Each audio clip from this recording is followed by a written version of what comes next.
我总算盼到你了。燕灵，我们终于又见面了。燕灵，军中情况如何？见过先生，我们已经掌握兵权了，引用圣旨控制了守备等人，没让他们把消息传回京城。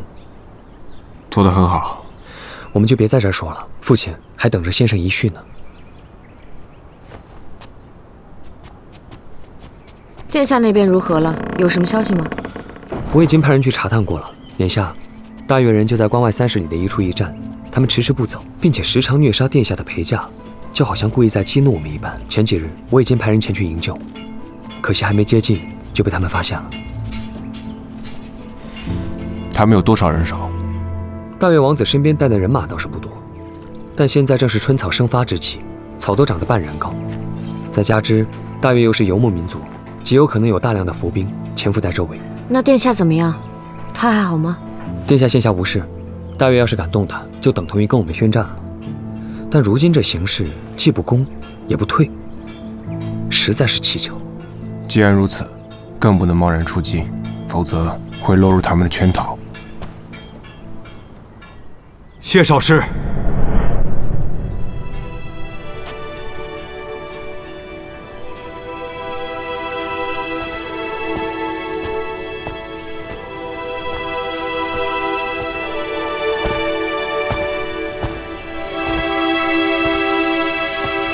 侯爷，不必多礼，不必多礼，平安到了就好了。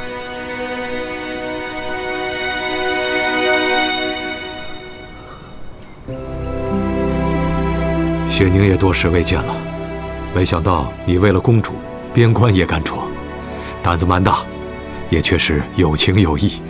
侯爷过誉了。这一路来的确是有些疲累，请恕雪宁失礼，先下去休息了。侯爷与先生慢叙。先带江姑娘去休息，好好招待。是。请。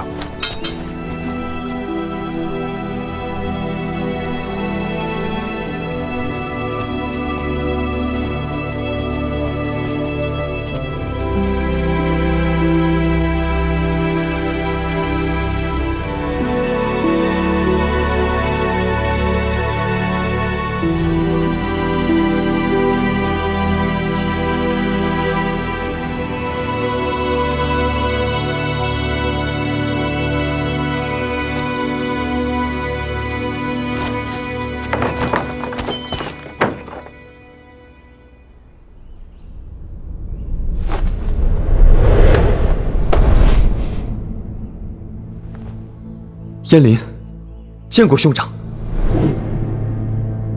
燕林这孩子虽尚武，心思却细腻，往日种种，他早有所猜测，时至今日，早已瞒不过他。快起来！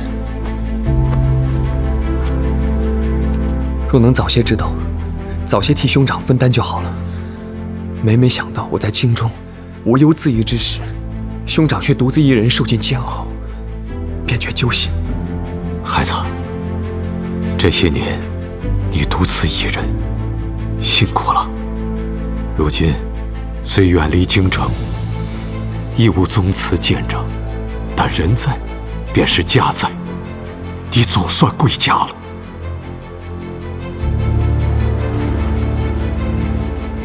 舅父，舅父。